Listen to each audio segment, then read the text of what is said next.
Hey, what's up, peeps? Welcome to another episode of Direct Edition. The channel is Fred Hall Direct Edition. Today, I'm going to show you some of the pickups that I have. These are some of my Star Wars 3.75 figures. Me and Big Dave 2099, we collect these. He kind of was hounding me last year about collecting them. So, me and him, we stayed neck and neck as far as collecting. But Big Dave, you got me. I just dropped out of the 3.75 race. I just couldn't continue. Star Wars produced the most toys I've ever seen in my life. By me being a Marvel fan, Star Wars fan, DC fan, it's really hard on me financially. But it's a beautiful time to be alive, so let's get into this haul. Okay, now the first one I'm going to show is my favorite, oh my God, one of my favorite covers of all time. This is actually a part of my childhood.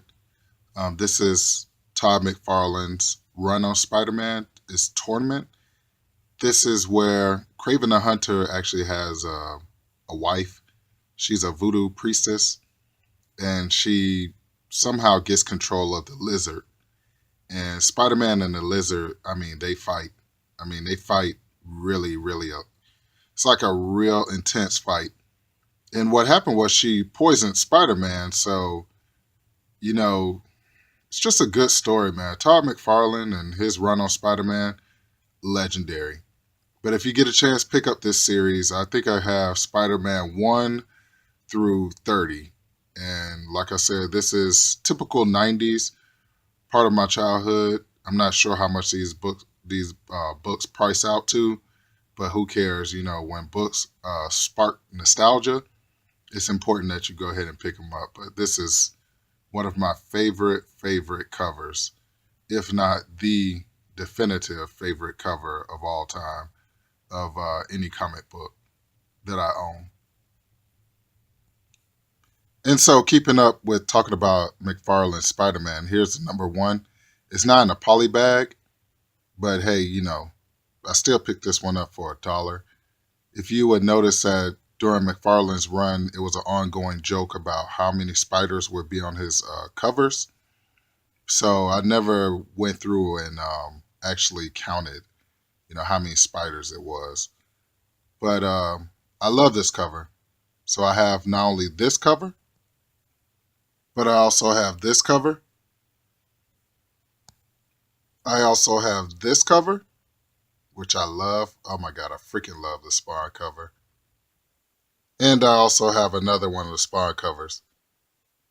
One of my guys that I actually am cool with on YouTube is Seeking Near Mint Comics. I was talking to him about these covers. So I'm missing the Deadpool one, the Back in Black, and I'm also missing the Spider-Gwen one. So as soon as I get those, I'm going to actually pose, all those on the wall together. But like as I've said, Todd McFarlane is one of, my childhood artists, as well as Jim Lee. I'm not going to say really Rob Liefeld, even though he is, but, Liefeld kind of sucked. My opinion, don't hate me because of that. But, yeah, Todd McFarlane is his covers are pretty cool, man. Really love it. And here's some more Spider-Man for you. Like I said, the artwork is ridiculous. I'm almost sure now I have 1 through 30 with some doubles to spare. But yeah, just check out the artwork, especially, Spider-Man meets Ghost Rider. If that doesn't spark the 90 kids nostalgia, I don't know what will. Pretty cool. So I've been seeing you guys post this X-Force in a lot of you guys' videos, and you kind of just be like, hey, it's a cool book I picked up from the dollar bin, but here's something that you should know. Okay, this is the first appearance of Copycat. And if you're like, who the hell is Copycat? Well, if you watched the Deadpool movie, that is his love interest in the movie. So, it's not like, hey, it's a hot ticket item or whatever, but just to let you know, if you're a Deadpool fan, this is the first appearance of the girl who's actually in the movie. And a little brief history on Copycat. She has Mystique-like powers. And Copycat actually was Domino for a while. That's why people consider X Force number 11 the true first appearance of the real Domino. But up until that point, it was Deadpool's girlfriend copycat.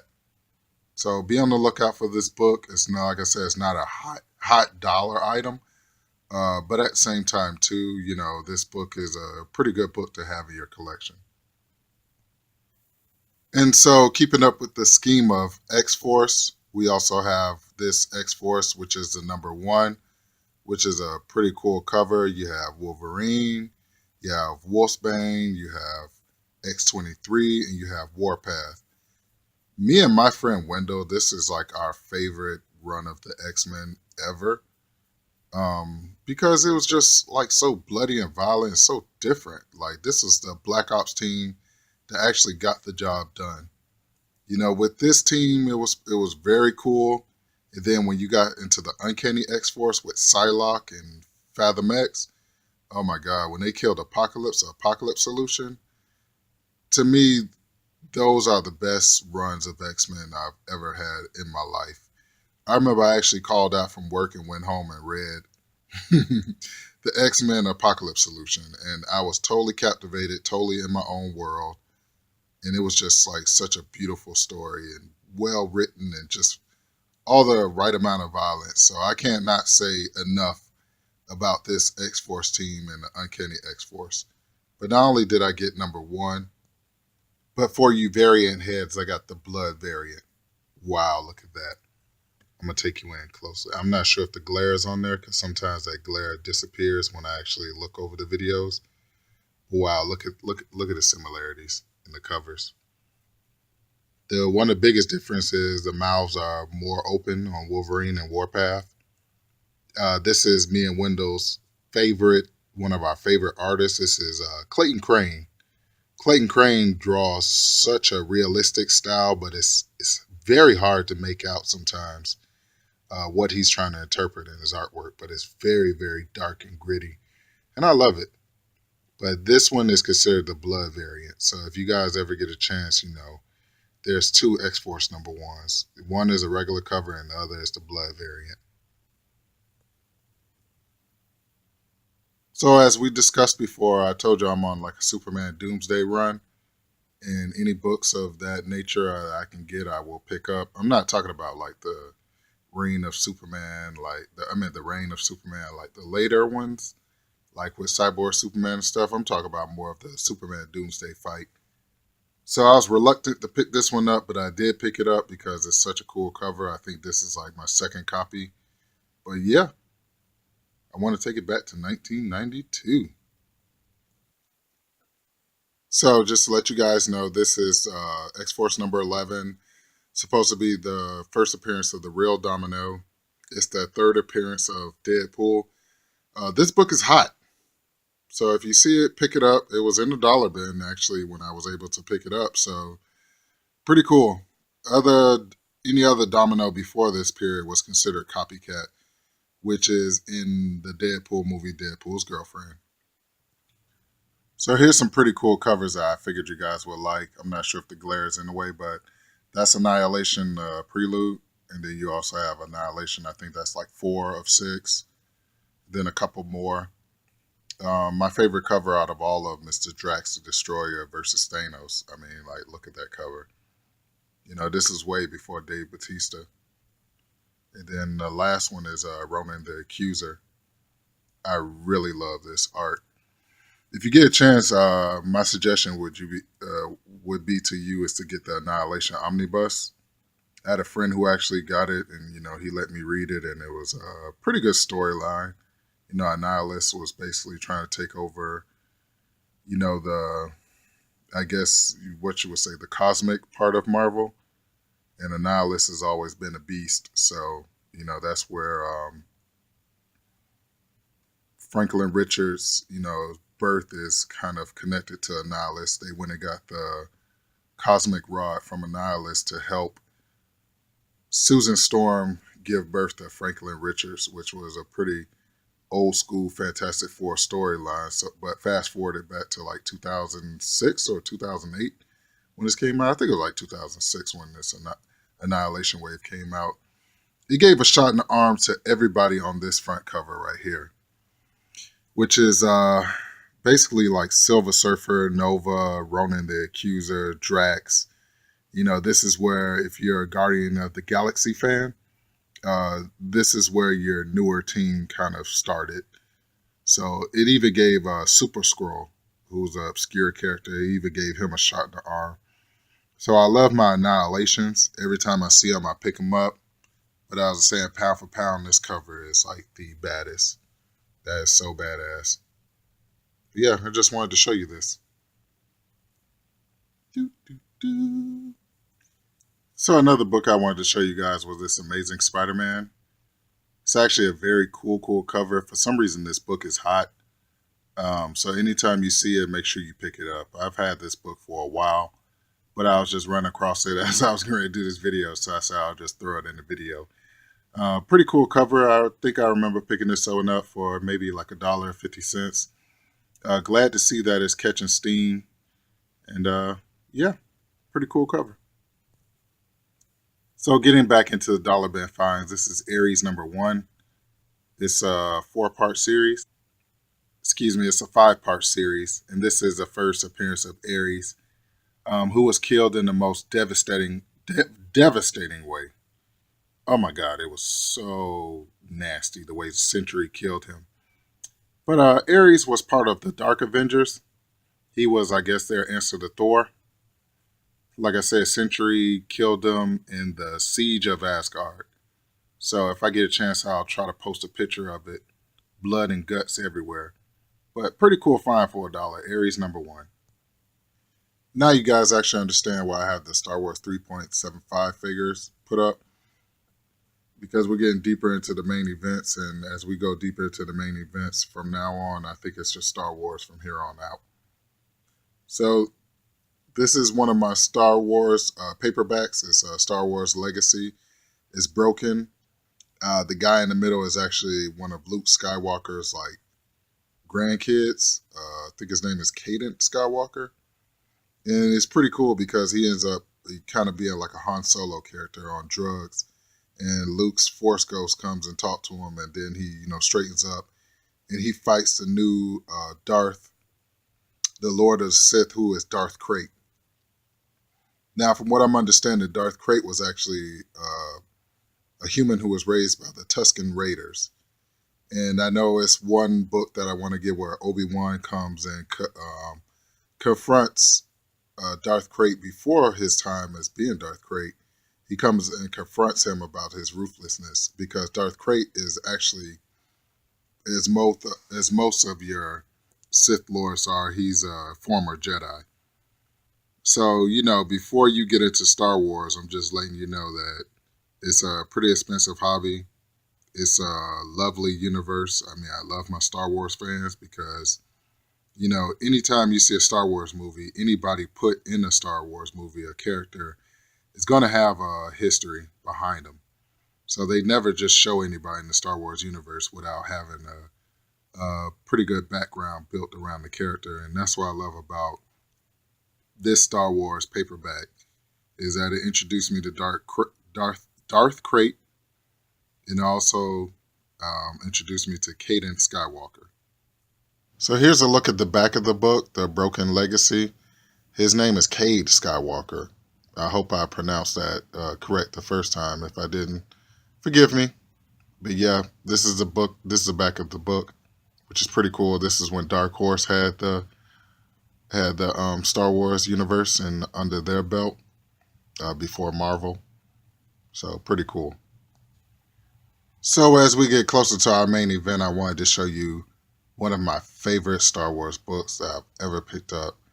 And this is Star Wars Darth Maul. Now, this book actually talks about some of the training that Emperor Palpatine or Darth Sidious put Darth Maul through. And it also shows you just the ruthlessness of Darth Maul as he sends him, as Palpatine sends him on missions to basically kill. Love this book. This is one of my favorites in my collection. This is a paperback, trade paperback. Another one that I want to pick up is Darth Maul, Son of Dathomir. That basically talks about, Darth Maul's past. And another Darth Maul book I want to pick up is it's called Old Wounds. It's where Darth Maul and Obi-Wan Kenobi goes at it in front of the moisture farm as Darth Maul finds out that, Luke Skywalker or Darth Vader actually has a child. But this book here is pretty cool. If you like Darth Maul and you like the killing that he does, you definitely got to pick this one up. And so as we get into our main events, this is one of them. This is Star Wars Droids number 2. I actually picked this one up for $5. It's a pretty good throwback. Love it. Yeah, C-3PO and R2-D2. So how can you go wrong for $5 with this one? Now, this book does have a couple issues, a couple of spine ticks, but it's okay. It's from 1986. And anything from that point and beyond, I said I'm going to gobble up, especially if it's in fair condition. I saw a whole bunch of Transformers comic books from this time period. But I refuse to pick them up because of spine ticks. But yeah, $5. Can't beat that for any Star Wars fan. So if you've been watching my videos, you know how excited I've been for about 2-3 months for this to come out. This is the first Darth Maul book under the Marvel title. And I can't wait to crack this thing open and read it. I was already excited about Dr. Aphra, but when I found out that Darth Maul was coming out with his own comic book, I went bat crazy. So not only did I pick up one, I had to pick up 2 because I love the cover so much. From what I know, it's 3 variants out there, so definitely had to pick up 2. But wait, there's more.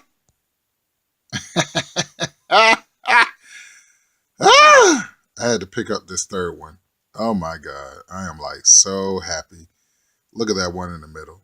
Now, if you're a Star Wars Rebel fan, when Darth Maul was cutting up on the Mandalorians with Savage Opress, this is the variant that you need to have. So, oh my God, I'm so excited that I got all 3 of these books. But yep, these are the main events. This is what it's all about. This is why I spent 45 minutes going to my local comic book store, which is 2nd and Charles. So, there you have it. Darth Maul number 1. Pretty cool. Pretty soon I'm going back to pick up the, called some kind of stupid fried pie variant. Definitely going to pick that one up. It's actually a pretty cool cover too, but hey, you can't get enough of Darth Maul in my book. So, pretty cool. Funny story is back in about not even 19, I'm sorry. Excuse me. Back in 2008, 2009, I had a chance to actually meet the guy who actually played Darth Maul in the Star Wars trilogy. And I remember his freaking autograph was freaking $45. And I was like, there's no way I'm going to pay for that. If I can ever kick myself in the ass and kick myself back in time, I would actually definitely pay that $45. Because not only did he play Darth Maul, but he also played Toad from that first X-Men movie, which was an iconic role. And it took Toad as an obscure character to a pretty cool character in the X-Men universe. But yeah, that's my, everybody has their stories where they're like, I'll buy it later, or it's not worth it. And then you get home and you're like, what a dumbass was I? I should have done that. But that's my one little, I guess we would coin this, the dumbass story. That's my one dumbass story. Hey now, so once again, I'd like to thank you for tuning in to another episode of Direct Edition. The channel is Fred Hall Direct Edition. I appreciate all my subscribers. Much love to you guys. You guys be safe out there. And I will catch you guys later. Peace.